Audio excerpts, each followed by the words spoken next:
The lighting here. Wait. Ah, no wonder the light didn't work. I had a jacket over it. Hi. Hello. Today we're here to talk about Shane Dawson. Viewer discretion is advised. I didn't on my cat. I didn't on my cat. That is not real! Oh my god! And then I've had friends come to me, young people being like, I think I'm trans. And I'm like, I don't think you, that's huge decision. The word of the day is... We forgive quickly? How about you? So Shane Dawson has made his return to the internet, whether we want him here or not. I'm not here to tell you what Shane's done. I'm not here to argue about whether or not you should forgive him. If I went to tell you everything this man has done, this video would have to be hours long. So instead of trying to do that, I will leave links below. There's compilations of what he did. I have 3 or 4 other points I want to make that are based on his return video. Well, let's just get into it. You say I'm sorry? Yes, we do. Don't worry, I'll get to that. I've changed so much as a person. I had made a lot of growth. Hopefully at some point in my career I will be able to have people not look at me like that. Like the offensive, shocking YouTube guy. I cannot believe that I am having to make this. Apology. In Shane's comeback, he mentions apologizing, and there's no apology. Like, throughout the whole entire thing, he never once says, I'm sorry. He just says a lot of I'ms, and he says a lot of I, but he never once says, I'm sorry, specifically. One of the biggest issues I find with apologies, you don't just say you've changed. You say, I want to change, or I'm working on changing, but you are the person who put yourself into the situation. Why should I trust your judgment that you've changed? I want to judge for myself whether or not you have changed. And time again, Shane has shown that he hasn't changed. He's been off the internet for however long, which not really, because he's been in Ryland's videos. I know that my career's over, and I know that I'm just that crazy guy who buys weird toys. He's been selling slime, all that shit. He could have made a well thought out video on all of the things that he's done wrong and explaining his mindset moving forward. Even Logan Paul's comeback after walking into the forest was technically better, which is it's baffling to me. Maybe it's not. There's also a point in the video where Shane goes up to a sign in his living room that Felix PewDiePie teased him about. It says like, oh, forgive quickly, and he's like, you guys should do that. No. In his like apology that he put up a year or something ago, he said, oh, you guys don't have to forgive me. All of those apologies, if you accept them, thank you. If you don't, I 100% understand. We forgive quickly? How about you get to that? And then now he's saying that, like, in Shane Dawson's apologies, he frequently adds in little tidbits of self-loathing or pity me type things. Because of my videos, now every choice I make, people are going to jump right to racist. And that is the punishment that I get. I am sorry that I was so fucking, like, insecure and, like, playing this character. And that is stupid. That is something that a child does. And yes, in his recent video, he said he didn't want to address it because people would hate him either way. I feel like people are just gonna hate me no matter what. Or say he's trying to get pity. It's weird, because if I talk about it how I really feel, people are gonna say, oh, you're trying to get sympathy or whatever. So I like don't want to talk about it. But in a warped way, that also is kind of manipulative and him trying to get pity even if he doesn't realize it, because some people are gonna be like, oh, people are gonna hate him no matter what he says. I feel so bad for him. Shane also says in the video he doesn't want to talk about it anymore. I'm not gonna talk about this anymore because I don't want my whole life to just be me talking about this. Which would be like totally valid if he didn't have millions of viewers and a platform that reached millions of people every video. It's just privilege and entitlement that he can brush it off as, I did bad stuff. I did some bad stuff, and there's good things in there too that reach and connect to people, so. And yeah, there was bad stuff in those videos, but like the good stuff connected with people. Not to mention how when he blows it off, it reinforces the idea that the people who defended him were right to defend him. They're defending this racist, transphobic, etc. behavior by defending him. Like, I put so much shit, and I'm sitting here like, well, because I've changed. Like, he crumpled everything around. Glamorized anorexia. Shane was asking if trans people are mentally ill. It got really bad. This will probably be the meat of the video. I said earlier that I wasn't going to talk about anything he did, but I am going to be talking about this. This is the lack of change category. His new video has a transitioning joke in it. I went through transition. Whoa, words. I didn't notice it when I first watched it because the joke is so small, and I had to think about it for a minute and be like, is this a jab at the trans community? And after a little bit of thinking, I was like, yes. And then after looking back at the comments Shane Dawson has made about the trans community, I just want to go through them with you guys. And by go through them, I mean I'm going to give you a video I made last year and never posted where I reacted to some of Shane's transphobic content. This was not in that video, so I'm gonna address it first, and I think this is the worst. It's Shane and Blair on Shane's podcast.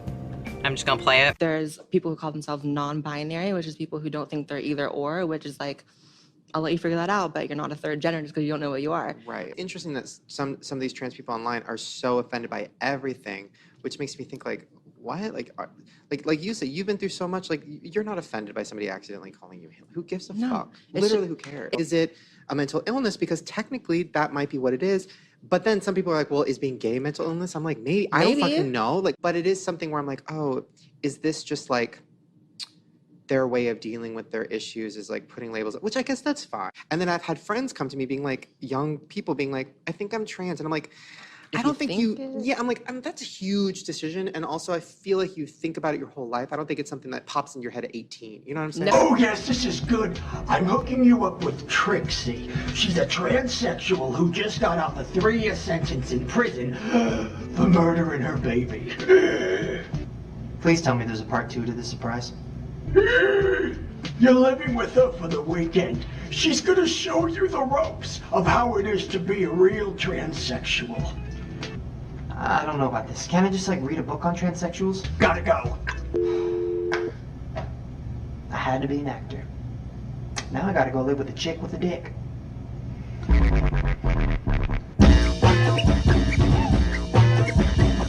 There's this one, and then the very iconic. Roll up to the party with my crazy pink wig. I'm not gonna lie, this is so catchy. I hate it so much because it's like so catchy, but it's so horrible at the same time. Okay. But I can't get through the door because my booty's too big. 1% is human, 99 is plastic. Just a sec, I gotta fix my lips. These hoes are jealous, cause their men's want me. I can't believe it, that girl's so sexy. Dude, are you crazy? I think that's a tranny. What? Check me out, check me out, check me out, check me out, check her out. Dude, you can see it popping out. Check me out, check me out. What? Check me out, check me out, check me out. The fact that he used the T word so blatantly in this clip, and in an offensive way, like, I get it was a joke and a different time, and the fact that people do make these jokes up until today, I think that highlights a bigger issue. That, I mean, people will call out that now, but still, like, not as much in my opinion, and maybe that's just my opinion, and tell me if I'm wrong. I feel like it's also, if trans people are offended by something, it's sensitive, and that's why people can get away with transphobic jokes. Since this is the lack of change category, I also basically need to talk about his sensationalization of mental illness in his more recent videos and series. Obviously, the Jake Paul series is what we're gonna talk about first, because that whole series is... there's a whole part dedicated to putting antisocial personality disorder over scary music and a horrible B-roll. Like this whole second episode is just suspense music and then the B-roll. The B-roll. Where did you find this B-roll?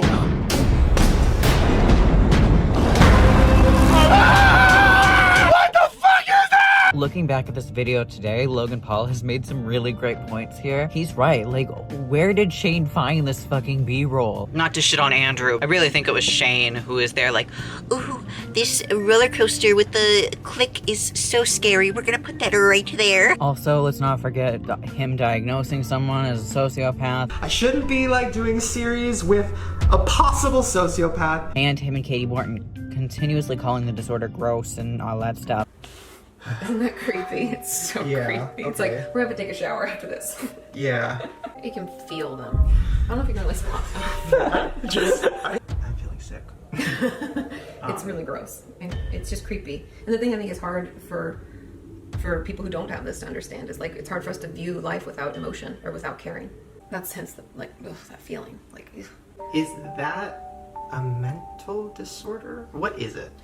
Technically speaking, a lot of like clinicians like myself would call it antisocial personality disorder. Imagine going to a therapist and them going like this, talking about your mental disorder. I don't know if y'all understand just how unprofessional this is, and Shane brought this lady on his channel so many fucking times. They put this clip. Hey everyone, it's Iris, and I am going to talk to you about antisocial personality disorder, which is my diagnosis. In between all of these clips of them saying, oh, like, this is gross, and it's almost like putting a clip of someone in between a bunch of clips of you shit-talking them. When it comes to the Eugenia series, that one is a doozy. You can look back at the comments Shane has made about her. Well, you don't know struggle till you've taken that picture standing next to Eugenia fucking Cooney, bitch. I don't know what that is or who that is. And look forward now to the fact that Shane is, like... Stay away from, like I said, any comment on how they look. When you see that, are you like still figuring out who that person is? Because you've looked a certain way for so long and now you're changing. If he was truly trying to educate people on how to help or how to talk to loved ones about it, or just frankly inform people about anorexia, he completely missed the mark. Also, Bobby Burns. He brought someone onto his channel and branded them his hater, bought him a bunch of stuff, and then went to the fake lie detector guy and had the lie detector guy say that Bobby was using Shane. I'm fine with you wanting to kill me. It's either he did this to make Bobby look bad or it was some really weird skit, but I don't see how he could think this would go over well. It became trendy to hate me, I think. I think just because it did get clicks. Shane has maneuvered himself through multiple controversies with half-assed apologies. There's no way he didn't see this and understand the public was going to look at this poorly. Someone who can maneuver themselves through that many controversies would know that this is going to end badly. There's like a 0.0001%. It was a stupid insight. Stupid oversight. A stupid oversight, sorry. I am a stupid insight. Did it affect your outside life at all, or? Just like the backlash, I guess. Oh, destroyed my entire life. Completely. And sometimes I forget that, you know, there's a line, and especially when your audience is young, you probably shouldn't cross it too much, and I did. And I've deleted a lot of videos over the last couple hours. Listen, I get it, okay? I shouldn't be doing this. I shouldn't be giving Jake Paul a platform. And I care about you guys so much that I should care about what I'm teaching you. Shane, why are you asking children to do blowjob faces on camera? And my answer? Because it's fucking hilarious. Sociopath. The way a sociopath was described in part 2 of the series, quite honestly, could be applied to most people. I care for you too much to teach you things like that.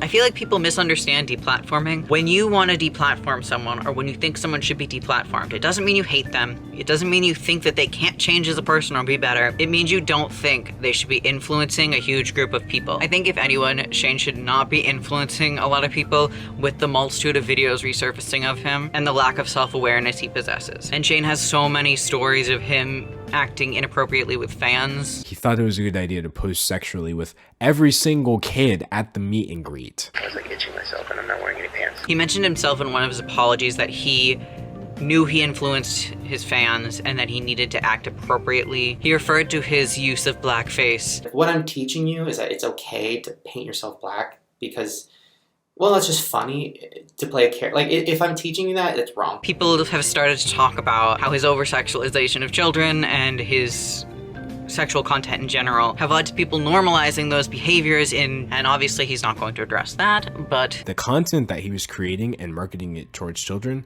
has the exact same effect as child grooming. That's the point, to put these kids in sexual situations and conversation. Alright, hi guys. It was mostly a thank you to Shane Dawson for just inspiring me, not only recently, but a long time ago. I watched you when I was really, really little. Right now I am 17, and yeah, I watched you when I was really little. Not like tiny, like fucking infant, but I watched you when I was like a young teen. I want to say I obviously don't blame Shane as a person for anything I'm going to talk about. I just want to address how watching Shane's content at a young age affected me as a person. So if you couldn't tell through the video, I've watched Shane since I was under 17. He did like his first Taylor Swift parody, and then now this Taylor Swift parody. I started my YouTube when I was 16, and I had been watching Shane way before that because I idolized him at that point and made my YouTube inspired by him. And I obviously was 16, 17.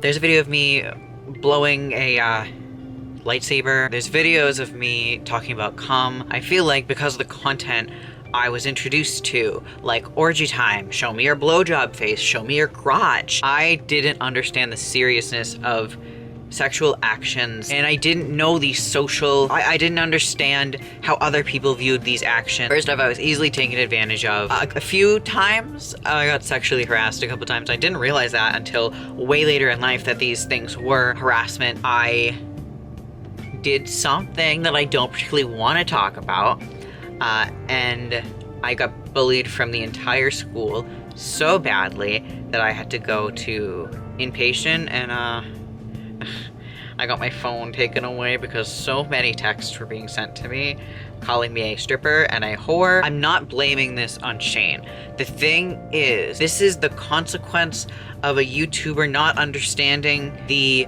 seriousness of having a platform. Shane still doesn't understand this because the content he's continued to make, and Shane still isn't responsible with his platform. Even till today, like everything I showed you in that part before, it just proves that even up till today, he isn't responsible with his platform. And I am proof of just how being irresponsible with a platform can affect an audience. And there are other stories like mine of people who watched his content and it affected them very negatively. And like, I didn't even talk about I didn't talk about the worst, because obviously it's personal to me. And like, I don't know Shane. I don't know anything about him. I'm not talking about him as a person. I am talking about the content and how it affects people. When I talk about YouTubers, I am not talking about them.